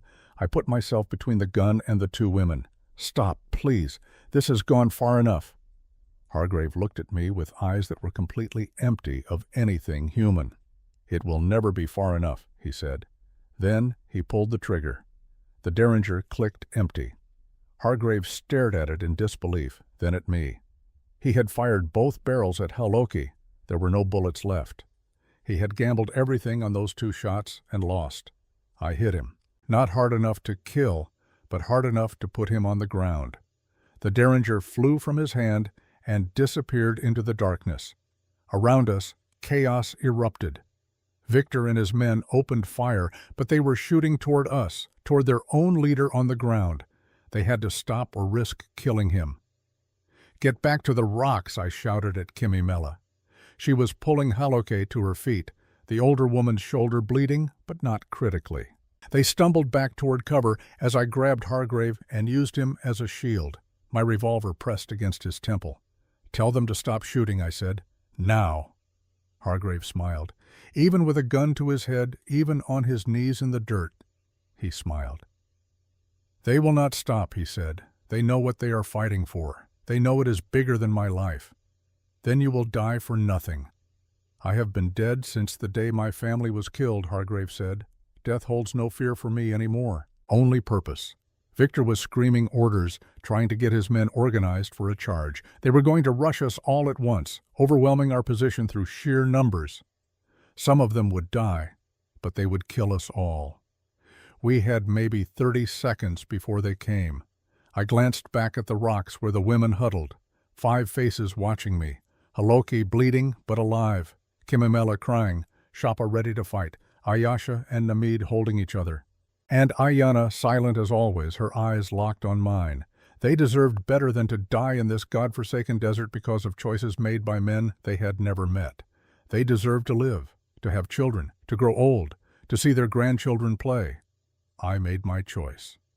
"I am Cole Ashford," I shouted, my voice carrying across the battlefield. 5 years ago, I was a Pinkerton detective who helped Benjamin Hargrave find Apache villages. I led soldiers to those villages knowing people would die. I carry that guilt every day. I deserve whatever punishment you think is right. "What are you doing?" Haloki hissed from behind the rocks. I ignored her. "These women had nothing to do with any of it," I continued. "They are widows and sisters. They are trying to survive in a world that wants them dead. If you need someone to die tonight, take me. Let them go. Give them horses and water and a chance. Please. I am begging you." Victor had stopped giving orders. He was staring at me, his young face twisted with confusion and rage. "You think we care about your guilt?" he shouted back. "You think your life balances the scales?" "No," I said. "Nothing balances the scales. Your mother and sister are dead. Haloki's family is dead. My soul is dead. We are all carrying corpses inside us. But killing these women will not bring anyone back. It will just add more weight to what we already carry." I pushed Hargrave forward, sending him stumbling toward his son. "There," I said. "You have him back. Now let us go." For a moment I thought it might work. I thought Victor might be young enough, human enough, to choose mercy over revenge. Then Hargrave laughed. It was a terrible sound, like bones breaking. He pushed himself to his feet and turned to face me, his old face illuminated by the burning cabin behind him. "You pathetic fool," he said. "Do you really think any of this was about justice? Do you think I spent 5 years hunting Apache because I loved my wife and daughter?" The words hung in the air like a curse. "I did this," Hargrave continued, "because I could. Because it amused me. Because this territory is full of weak men who think they can stop me, and I wanted to show them what happens when they try." His voice was rising now, taking on a manic edge. "My wife was a drunk who embarrassed me at every social function. My daughter was simple-minded, barely able to read. When Kuruk's warriors killed them, I felt relief. Finally, I was free of them. Finally, I could do what I wanted without anyone questioning me." Victor took a step back, his face going pale. "Father," he whispered, "what are you saying?"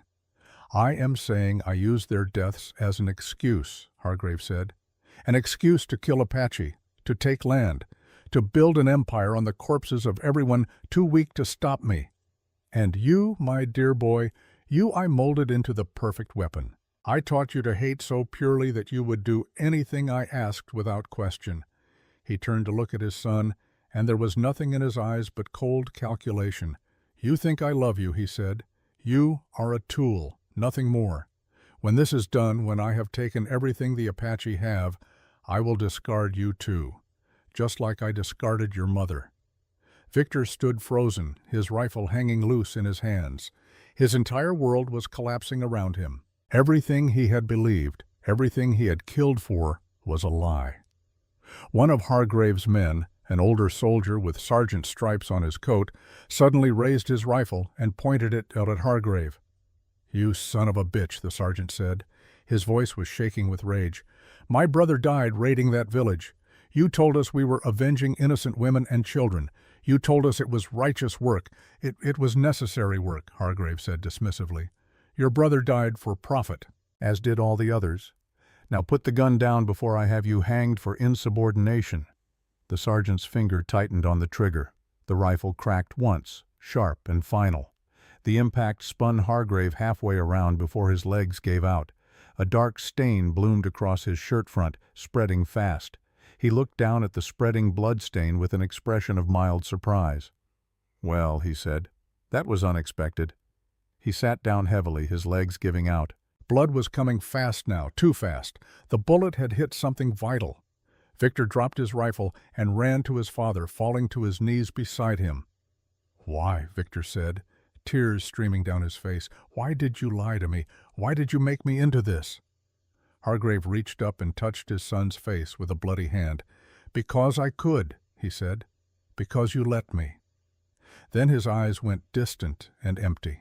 Benjamin Hargrave, territorial governor, murderer of innocents, architect of so much suffering, died in the dirt like everyone else. The silence that followed was profound. No one moved, no one spoke. We were all trying to process what had just happened, trying to understand how everything had changed in the space of 30 seconds. Victor knelt beside his father's body, his shoulders shaking with sobs. The man who had hunted us across the desert, who had killed 3 of our number, who had burned our shelter and tried to murder us all, was crying like a lost child. The sergeant lowered his rifle slowly. He looked at me, then at the women behind the rocks. "I am sorry," he said. His voice was thick with emotion. "We thought we were doing right. We thought we were avenging murdered women and children. If we had known it was all lies, all just one man's greed and madness, we never would have come." "I know," I said. "I believed the same lies once." The sergeant turned to his men. "Anyone who wants to keep fighting, step forward now. Anyone who has had enough of dying for a dead man's ambitions, put your weapons down and walk away." Not a single man stepped forward. One by one, they laid down their rifles and pistols. Some walked away immediately, heading for their horses without looking back. Others stayed, uncertain what to do now that their purpose had evaporated. Victor finally looked up from his father's body. His face was destroyed, every illusion stripped away, leaving only raw pain. "I killed people for him," he said to no one in particular. "I killed, and I thought it was right. I thought I was honoring my mother and sister, but I was just murdering for a monster." He looked at me, then at Haloki behind the rocks. "I cannot take back what I did," he said. "I cannot bring back the women I killed tonight. I do not deserve forgiveness. I do not deserve to live." He picked up his rifle and put the barrel under his chin. "No," a voice said. Everyone turned. Ayanna had stepped out from behind the rocks. The girl who had not spoken in 5 years, who had lost her voice to trauma and grief, was walking toward Victor. Her mouth was working, struggling to form words that had not been spoken in so long. She reached Victor and gently pushed the rifle barrel down, away from his face. "Killing yourself," she said, her voice rough and broken but clear, "does not help anyone. It does not bring back the dead, it does not heal the wounded, it just adds one more body to the pile." Her words came slowly, painfully, each one costing her something.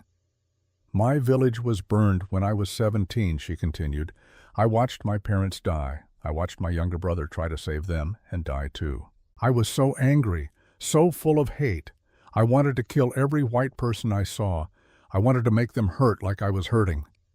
Tears were streaming down her face now, but then I realized that if I did that, I would become the same as the people who killed my family. I would be adding to the suffering instead of ending it.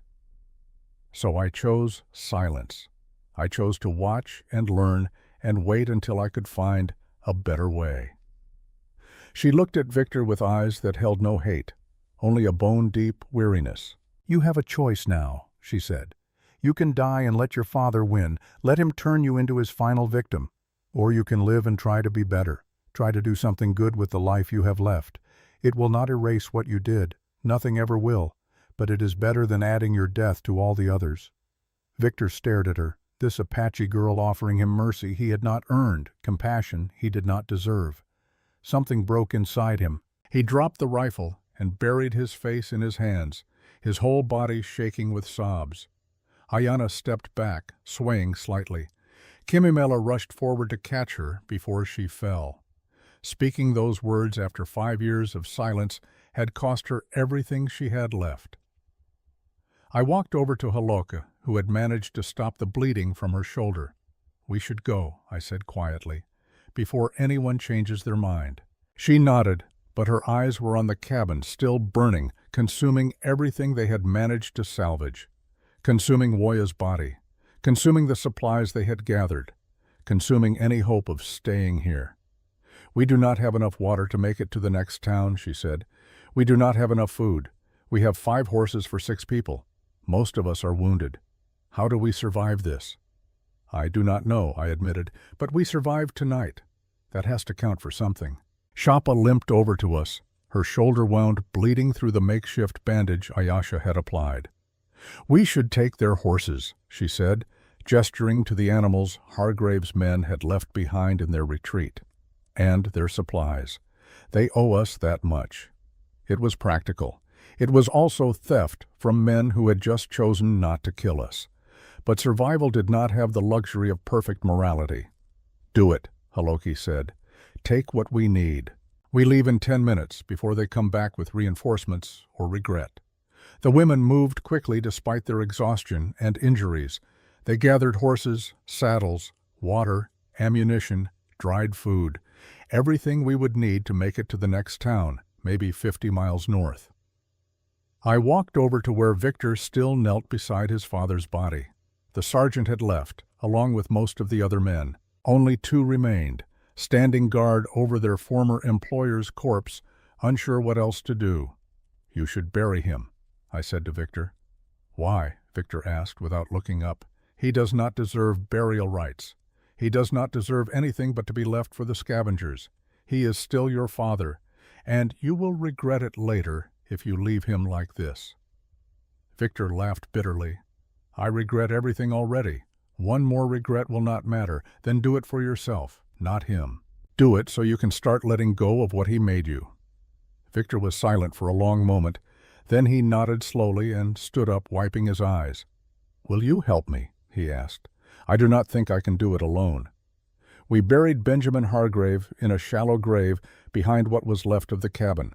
It took us 20 minutes with the tools we found in the shed. The 2 remaining soldiers helped without being asked, paying their respects to a man who had betrayed everything they thought they were fighting for. When it was done, Victor stood over the grave and said nothing. There were no words adequate for this moment, no prayer that could sanctify what had happened here. "What will you do now?" I asked him. "I do not know," he said. "Go back to Santa Fe. Tell the authorities what my father did. Try to make some kind of amends, though I know it is impossible. Then maybe go east. Start over somewhere. No one knows my name or what I have done. That might be wise." He looked at me, his young face aged a decade by grief and revelation. "Will they forgive me?" he asked. "The women, Halok, Ayana?" "I do not know," I said honestly. "Forgiveness is not something you can earn or demand. It is something other people choose to give or withhold. All you can do is try to be worthy of it someday." Victor nodded, accepting the hard truth. "I am sorry," he said, "for everything. I know it does not help, but I need you to know I am sorry." "I know," I said. "Now go, before I change my mind about letting you live." He walked away toward his horse, moving like a man carrying a mountain on his back. The 2 soldiers went with him. Within minutes, they were gone, swallowed by the darkness and distance. I turned back to find the women ready to leave. 6 of us now, where there had been 22 weeks ago. Haloki, Kimimela, Shapa, Ayasha, Namid, Ayana, and me, the man who had helped start this cycle of death 5 years ago. We rode through the night, putting distance between ourselves and that cursed place. No one spoke. We were all too tired, too hurt, too full of grief for words. Dawn found us 10 miles north, resting near a small spring that Shapa had remembered from her childhood. The horses drank gratefully. We refilled our water skins and ate a cold breakfast of dried meat and hard bread taken from Hargrave's supplies. In the growing light, I could finally see the full extent of our injuries. Haloki's shoulder was going to need proper treatment soon. Shappa's graze was infected, the flesh around it red and angry. Ayasha had a deep cut on her arm from flying glass. Even Namid, who had avoided direct injury, looked gray and exhausted, her pregnancy making every hardship twice as difficult.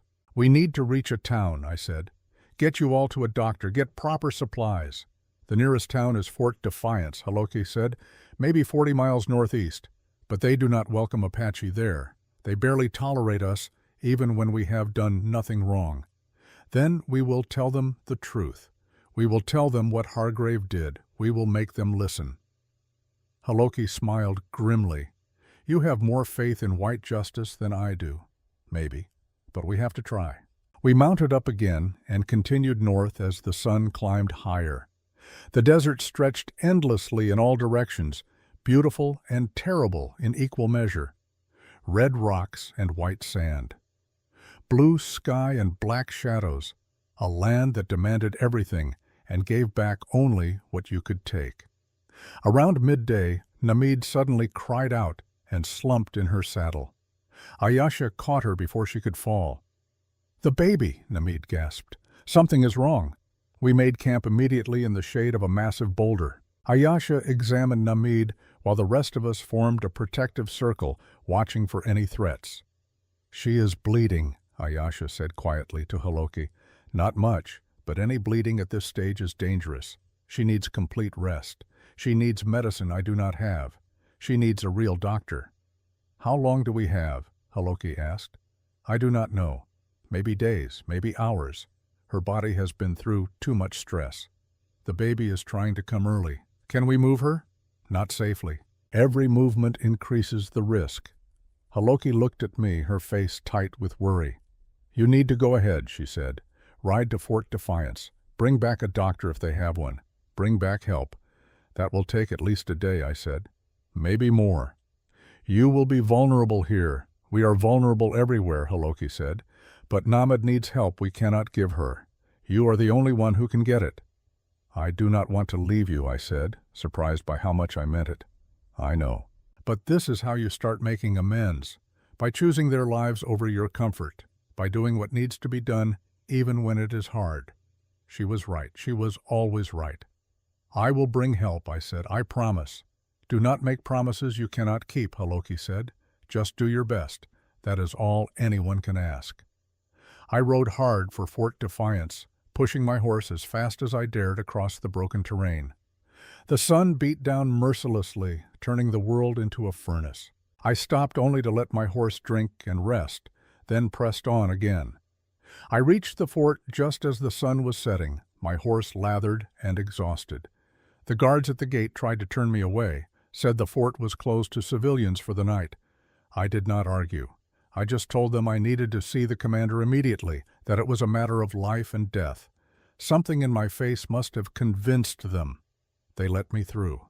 The fort commander was a captain named Morrison, a career soldier with gray in his beard and skepticism in his eyes. He listened to my story without interruption, his expression never changing. When I finished, he sat back in his chair and studied me.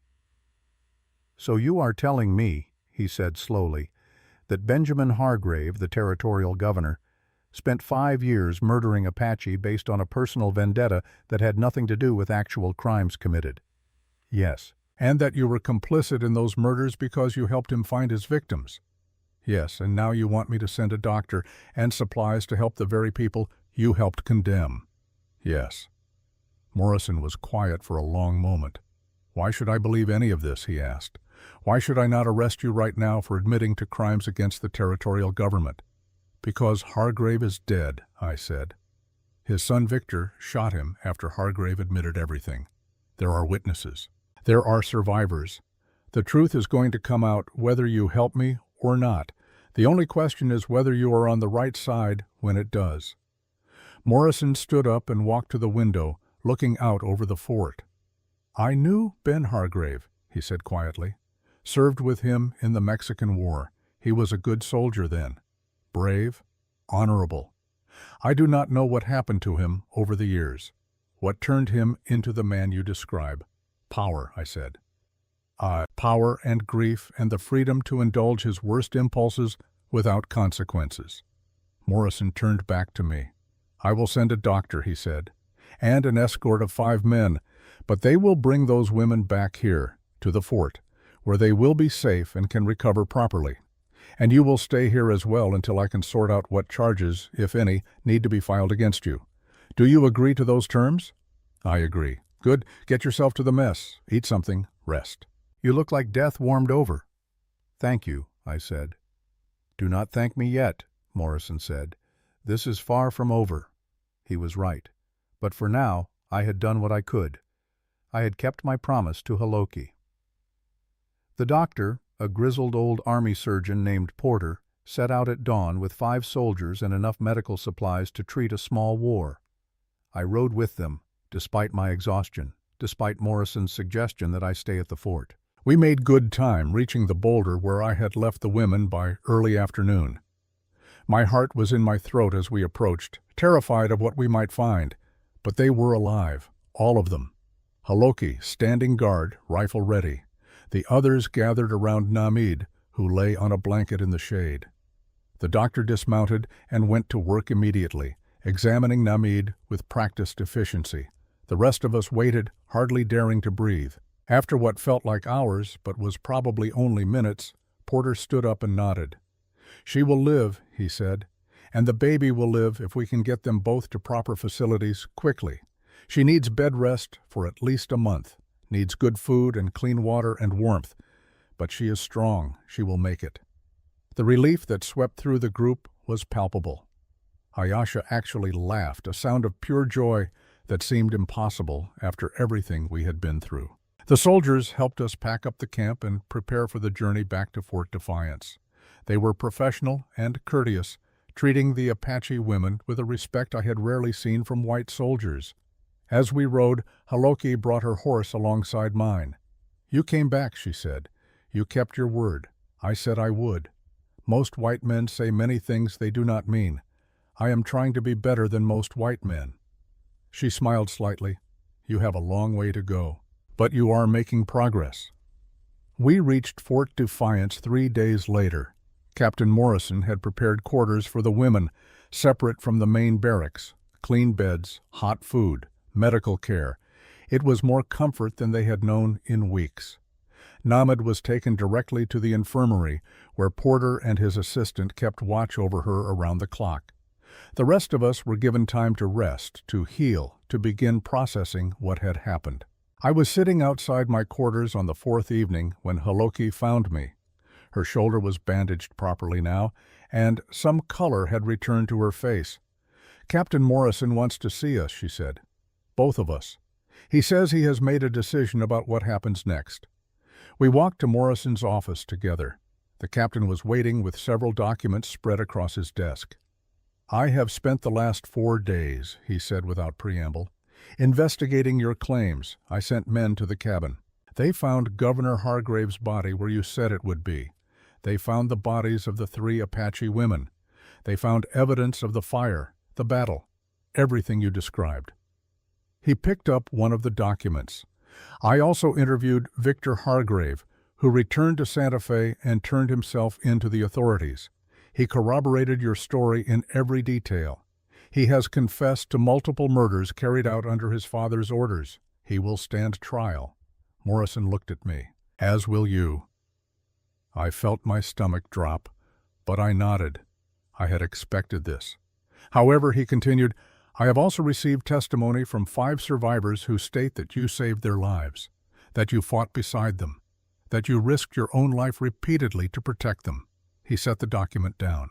Given the extraordinary circumstances, and given that your crimes were committed while under the employment of a man who systematically deceived you about the nature of the work, I am recommending that charges be dropped with the provision that you never work as a detective or law enforcement officer again. The territorial court will make the final decision, but I believe they will follow my recommendation. What about the women? I asked. Morrison looked at Haloki. You and your sisters are free to go wherever you wish. You have committed no crimes. You are survivors of a massacre, and the territory owes you compensation for what was done to you, though I know no amount of money can make up for your losses." "We do not want money," Haloki said quietly. "We want to live in peace. We want to bury our dead properly. We want to make sure nothing like this ever happens again." "I cannot promise that last part," Morrison said, "but I can promise that what happened here will be documented. The truth will be recorded. Benjamin Hargrave's crimes will become public knowledge. That may not prevent future atrocities, but at least the next generation will know what happened and why it was wrong." "It is better than nothing," Haloki said. Morrison nodded. "There is one more thing." He looked at me.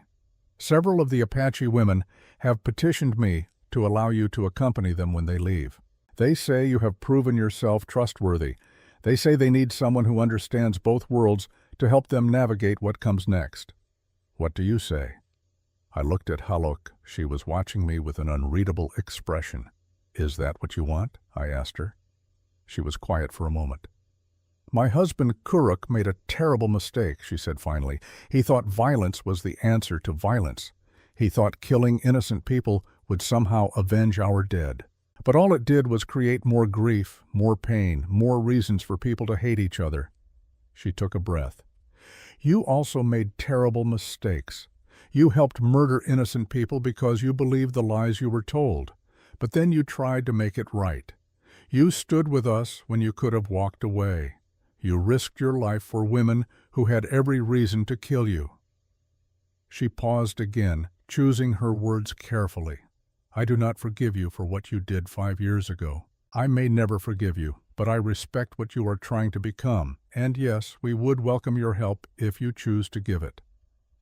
I felt something loosen in my chest, something that had been knotted tight for 5 years. "Then I will come with you," I said, "for as long as you need me." "Good," Morrison said. "You leave in 3 days, after Namid is stable enough to travel. I will provide horses, supplies, and letters of introduction to other forts along your route. Where you go from there is up to you."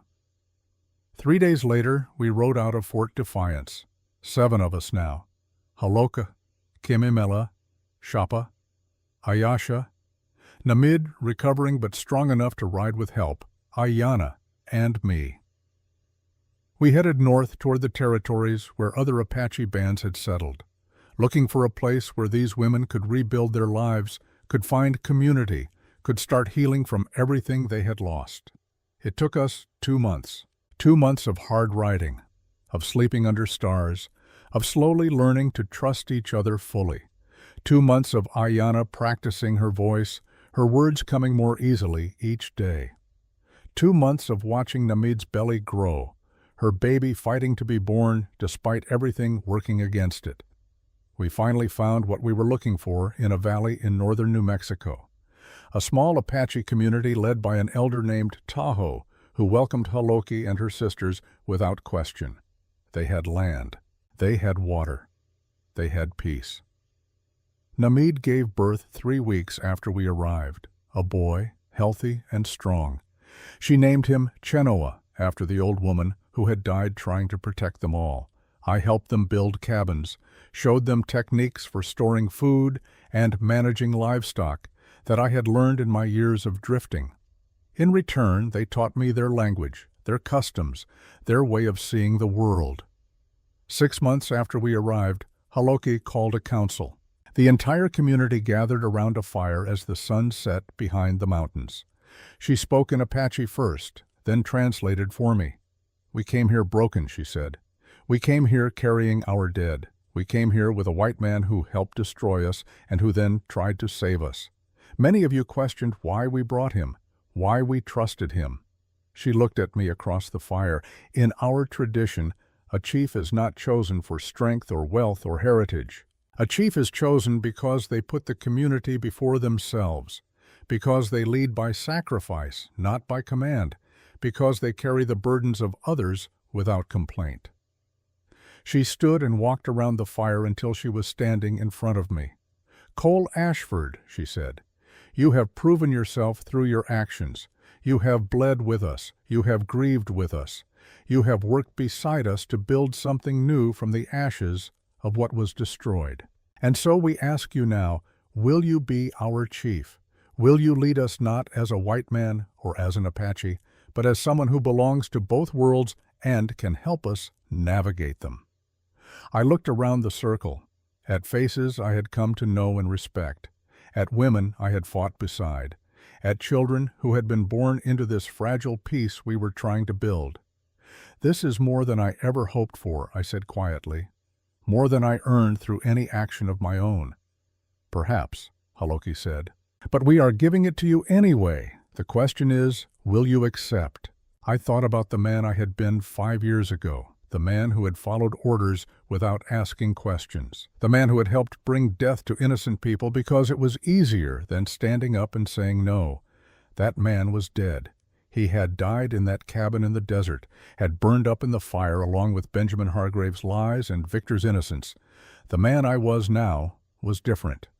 Broken in some ways, but maybe stronger in others. Maybe capable of doing better. Maybe worthy of a second chance. I accept, I said.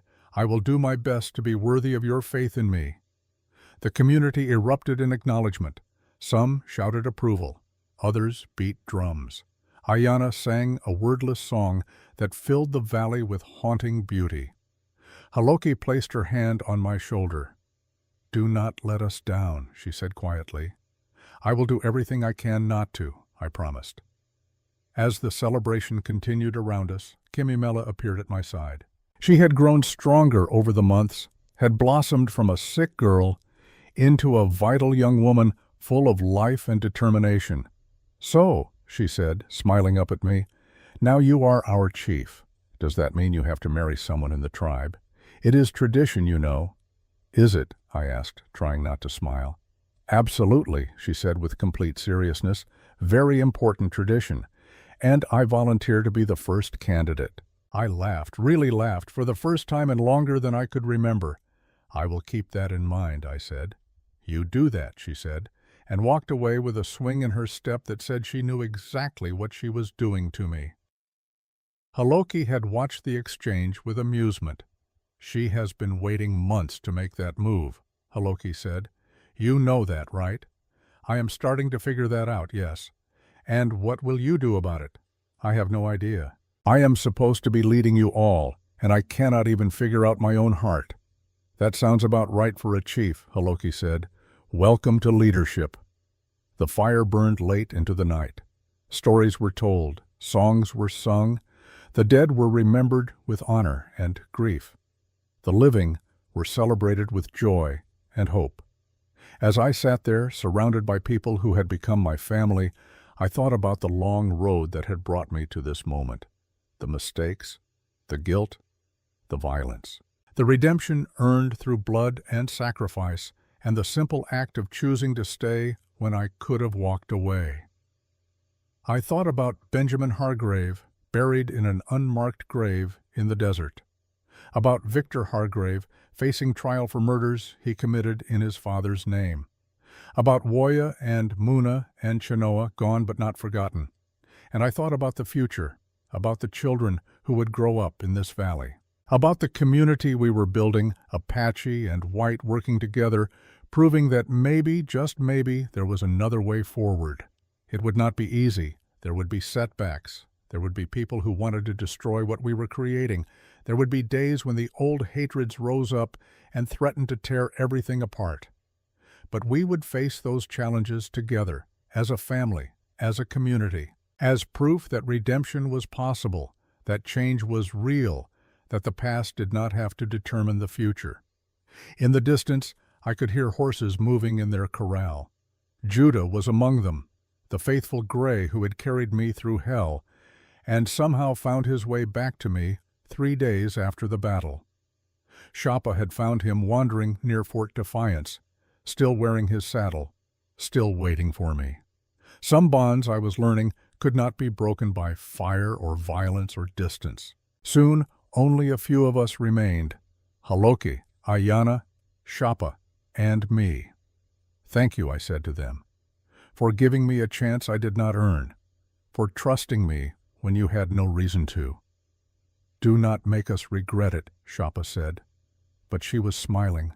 "I will do my best not to." "That is all anyone can ask," Haloki said. "That is all anyone can do." We sat in comfortable silence as the stars wheeled overhead and the desert breathed its ancient rhythms around us. Somewhere in the valley, a child laughed. Somewhere a mother sang. Somewhere life continued despite everything that had tried to stop it. And for the first time in 5 years, I felt something I had thought lost forever: hope. Not the naive hope of someone who has never seen the worst of humanity, but the harder, deeper hope of someone who has stared into that darkness and chosen to believe that light is still possible, still worth fighting for, still worth the cost. The desert wind whispered through the valley, carrying with it the promise of morning. We would be ready. The end.